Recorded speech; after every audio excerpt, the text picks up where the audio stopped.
Anong mensahe ang kailangang marinig ng mga Taurus sa period na to? Pwedeng nangyayari na itong magiging reading natin or mangyayari pa lang. Kung hindi man para sa inyo itong magiging reading natin, edi baka para sa someone na malapit sa inyo o sa someone na kakilala nyo mismo. Baka may lumabas na gender mamaya. Gawin nyo na lang energy. Masculine at feminine energy. Pwede rin naman na huwag nyo nang pansinin ang gender. Hindi ko masasabi kung anong magiging reading, kung positive ba o negative. Depende sa kung anong mapipick up kong energy. Walang masama kung papanoorin ang Sun, Moon at Rising sign. Kasi baka alin man sa mga yan ay mag-resonate na sa sitwasyon nyo.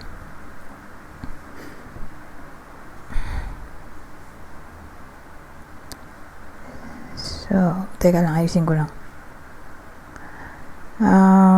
May long way tayo. Convene, sight, at ito, lilies.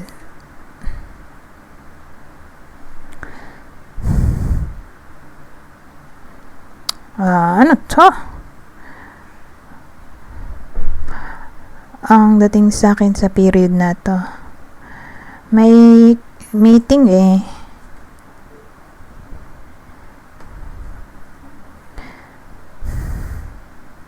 meeting mula sa malayong lugar. Ano siya? Unexpected meeting. Siguro business trip to sa iba sa inyo. Or kung di posible, mangyayari yung meeting sa video call. So again, unexpected to. Pero malayo, mula sa malayong lugar yung tao. So whether long distance relationship to or boss.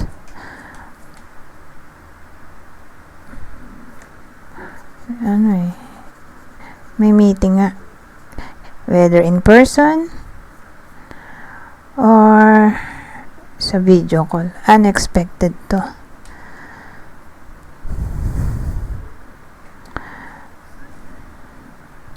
Ngayon, may nakaplanong meeting, hindi matutuloy.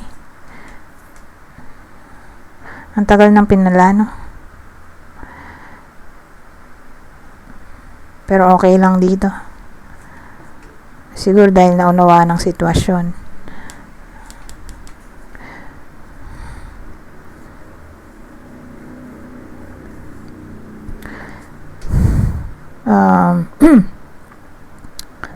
Ano pa ba to?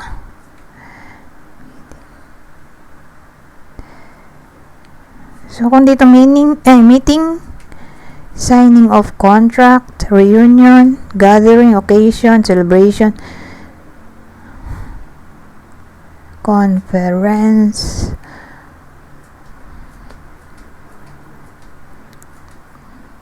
parang group together. Ano tawag doon? Gathering, get together.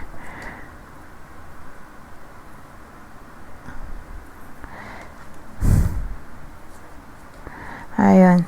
Anyways. So, kung di date, ay ganun nga. Occasion or celebration. Get together, reunion, meeting, conference, etc. Or eyeball ba yun? First date. Anyways.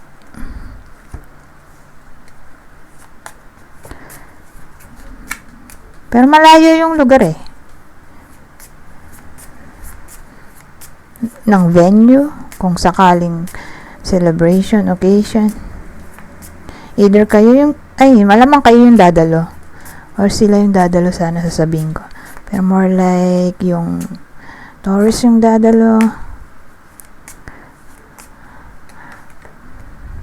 So again,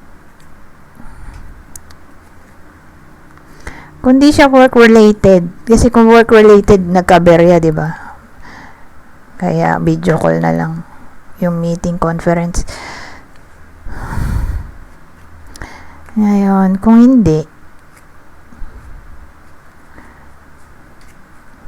kundi siya meeting,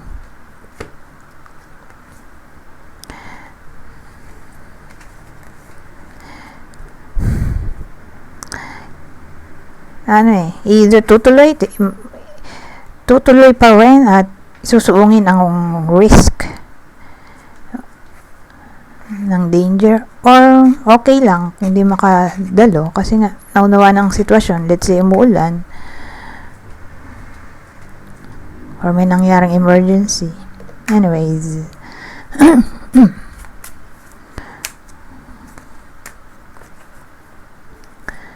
dito tayo sa susunod.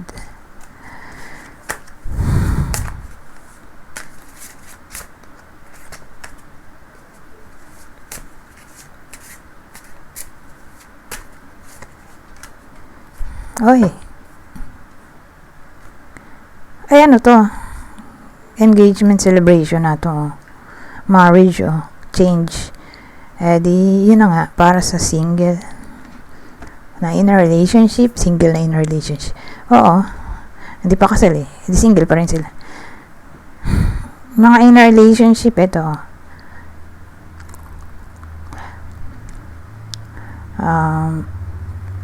May improvement dito, change transformation. Ito, happiness celebration na to, luck. So more like engagement na nga to, or wedding na siguro, diretso wedding. Meron namang ganun, di ba, kung mayaman at afford ang biglang gastos, di ganun dating dito. O baka naman sa west lang, kaya afford kasi mas tipid.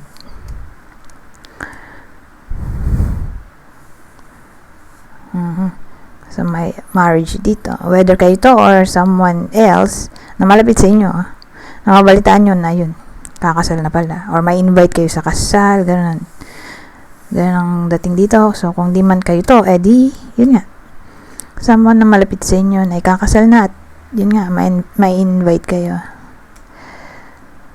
Ngayon, kung dito kasal, single talaga. Single na single yung nanonood. Di pwede rin naman dito, magiging change ng status. In a way na, a relationship, yung sinasabi ko. In a way na, kaka-love life na. So, relationship status yung transformation, yung single dito, posible naman chance kasi to. Ito nga happiness, opportunity, luck, pero mas big to. Small luck, big, small opportunities, big opportunities, small happiness, big happiness. So parang ginawa mo lang tong extreme, itong clover, extreme yung happiness, fulfillment, gano'n. So isa lang siya. Ayan, relationship na, change ng relationship, whether single or in a relationship, may improvement, di ba? Ngayon, partnership din kasi ito so business partnership, kung may business o may new partner sa business, or new signing of contract, magsasanib puwersa yung kumpanya, may ibang kumpanya, pwede rin dito, or business, magsasanib puwersa,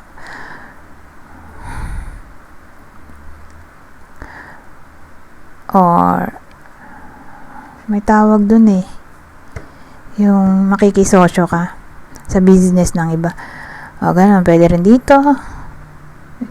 Yung franchise, pwede rin. Yung magko-franchise ng business ng iba.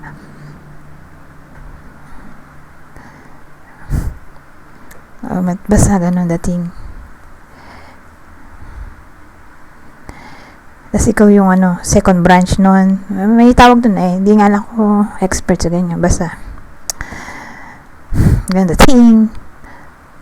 Anyways, pwede rin naman new job offer kung yun ang gusto. Lalo at walang work. So, kung mag-apply, di may new job.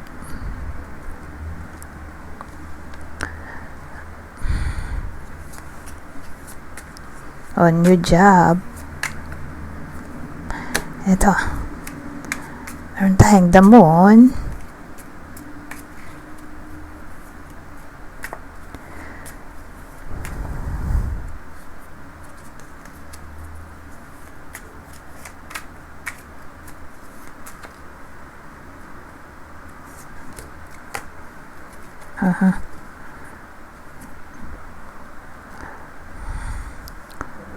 Teka.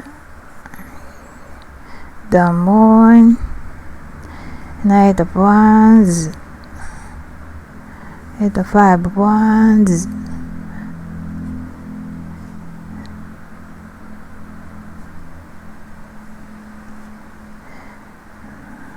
Moon, Knight of Wands, 5 of Wands. Temperance. Ay, Temperance. Hangman pala to. Maganda sana kung Temperance na lang. May kasi dito 5 of Wands. So, kung Temperance nga to, di maganda, di ba? Kaya lang, hangman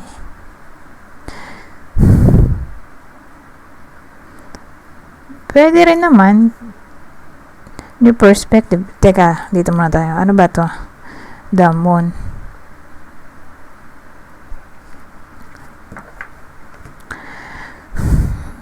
Dito sa Damon may illusion dito. Uncertainty or problem na lang siguro. Na parang sinusuong dito. Sinusuong nitong Knight of Wands. Fearless siya. Daredevil. Pero nag-cause ng conflict.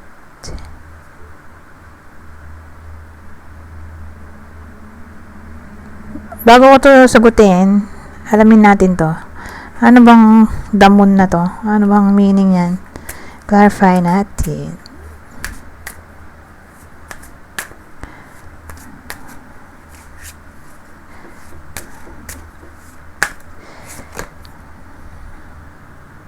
Communication. Magulong communication, walang direksyon. Pero, tingnan natin. Ano ba susunod? Pwede bang maiba yan? Parang nakulangan ako sa information. Ano ba yan? Relationship ba yan? Kaibigan? Sa trabaho?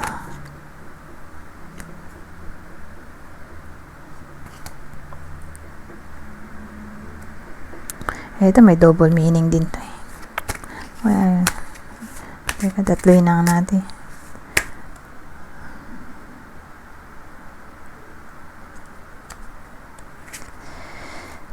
Lalaki. Sa lalaki pala yung tinutukoy dito. Kaya lang kulangan pa rin ako ng information. Sa lalaking Taurus or baka person nyo to kung di kayo lalaki or anyone na malapit sa inyo lalaki pero hindi ka pa mag-gets relationship na talaga to, final na. Kanina nalito pa ako ngayon na final, commitment kasi to malawak yung commitment, pwedeng relationship, friendship, di ba? Work. Eto may ring na tayo. Diba, may contract din naman yan. Work din. Pero, more like, commitment nga rin to. Basta tama to sa love. Love. Triple na pala. Triple na yung indicator din. More like, relationship.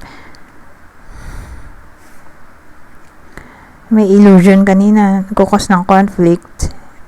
na parang bang sinusuong pa rin dito, pinapursue kahit na alam sa sarili na parang malabo or walang direksyon. Relationship.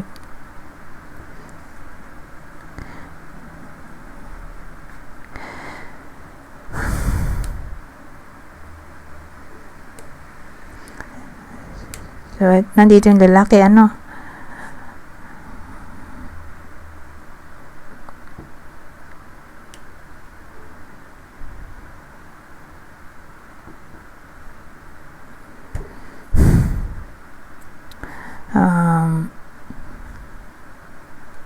na siguro kung yung karelasyon ay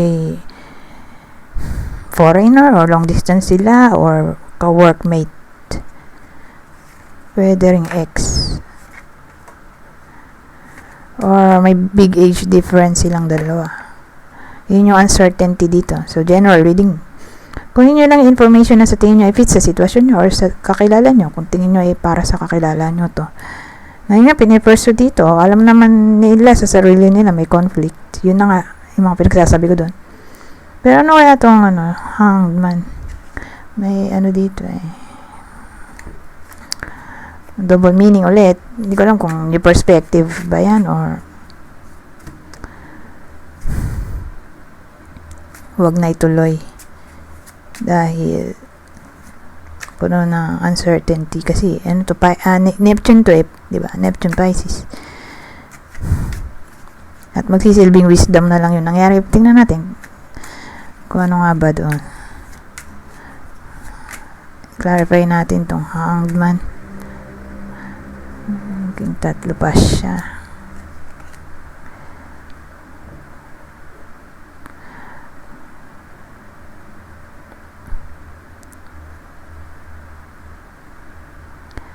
Yung knight naging queen na. Lalong naging daredevil to. Nag-transform yung knight. Ano kasi yan go-getter.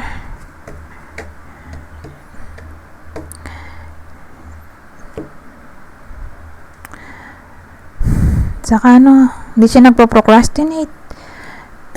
As in, nilevel up mo lang yung energy. Naging lang to, babaeng version. Pero ganun din, mas nag-improve yung energy. Parang sabihin natin yung edad, tumalon. O ganun dating.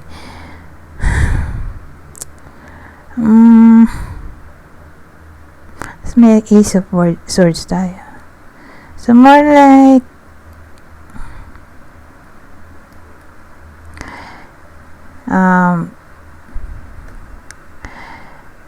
hindi niya iindahin yung problema dito.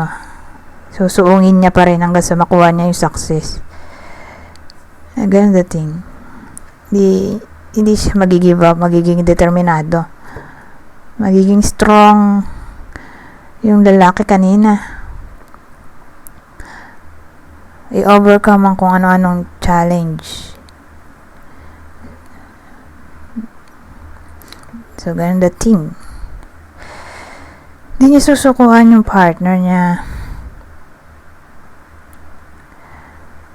At willing siyang gawin ang lahat para maging sila na forever or magtagal sila. Kung di man pwede sila forever kung kasal ang isa sa kanila. Let's say separated pero hindi pa annulled. So, ganun. Determined gawin ang lahat para magtagal.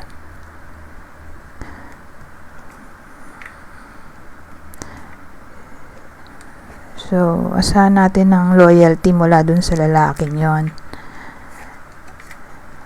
In a way na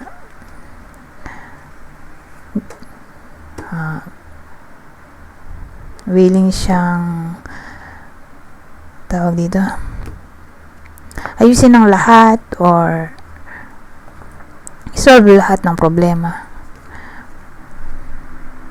Di siya natitinag sa kung ano-anong problemang maaari niyang makaharap anyways. Ito na nga lang ulit.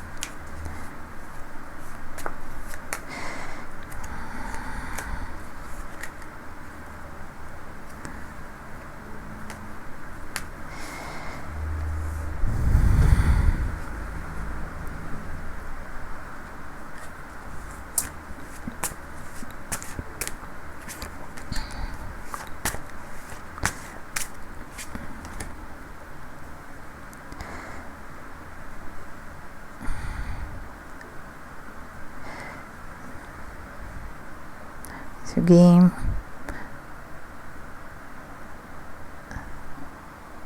Simula na tayo. Meron 6 of Pentacles, Magician. Ito key. Kaya lang yan. Coffee.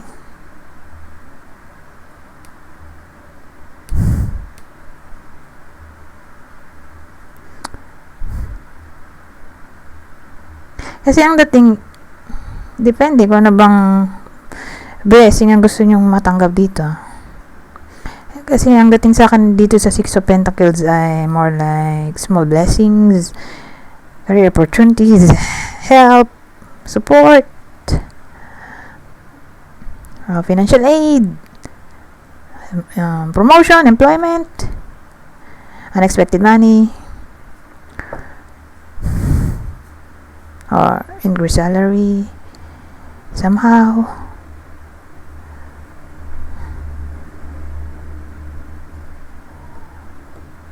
Or fair treatment. Mamamanifest yan dito,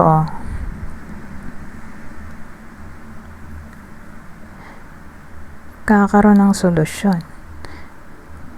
Kaya lang ito, medyo nag-worry ako dito. Kasi nga, coffin to. So, saglit lang ba yan? Saglit lang ba yung blessing na to? Kasi coffin eh. So, ito ay ending,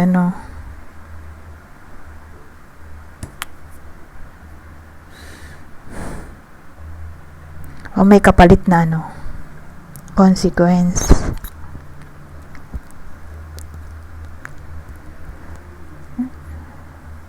Sa bagay, hindi naman madali lahat-lahat.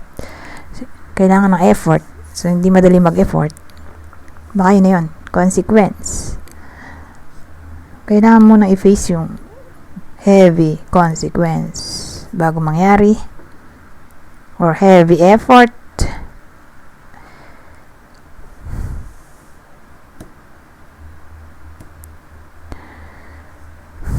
Kasi kung unexpected money to, yun ang minamanifest dito, unexpected money, para mabayaran ng mga dapat bayaran. So, yun yung solution, di ba? Pera para mabayaran ng mga dapat bayaran. Saglit lang magtatagal sa palad niya yung pera. Dito sa coffin. Ngayon, ibang case din, let's say, may chance yung iba sa inyo. Di naman lahat, pero may iba sa inyo sa period na to, baka mag-resign, tapos makahanap ng bagong work. Kaya mukhang mag-resign sila ulit doon, or for some reason, mawawala sila doon sa work na yun. Baka ma-terminate sila. Ayun. Ano man sa dalawa, mag-resign, ma-terminate. Parang saglit lang yung opportunity dito. Kung work, so beware na lang, siguro. Pag-isipang maigi kung anong work ang gusto. Kasi may ganun eh. May mga taong salawahan. Or aralin mabuti yung company bago applyan, kasi gano'n eh. Kumbaga, dun, pag hindi mo inaral, mamaya mapunta ka sa work na toxic pala. Na kaya pala may mga nagre-resign kasi toxic yung environment. So, maganda kung aralin muna yung company bago pasukin.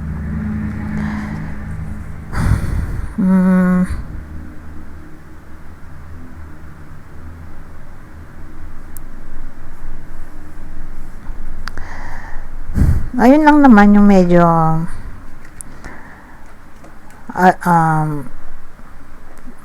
problematic side, pero magagawa naman ng paraan, di ba? Sa pamamagitan nga ng research, investigation, or alamin sa sarili ko ano ba talagang gusto, kasi nga may iba na salawahan. At kung magkakapera, edi i-save. Mag-save kahit pa paano. Para hindi maubos agad. Kasi madidrain dito eh. Coffin nga to eh. So, maganda yung darating dito. May opportunity. May blessing, di ba? Kaya madidrain nga dito. Nandito yung coffin. So, bago pa madrain, di ba? Save na yung money or Anything na pwedeng ma-save para hindi maubos agad.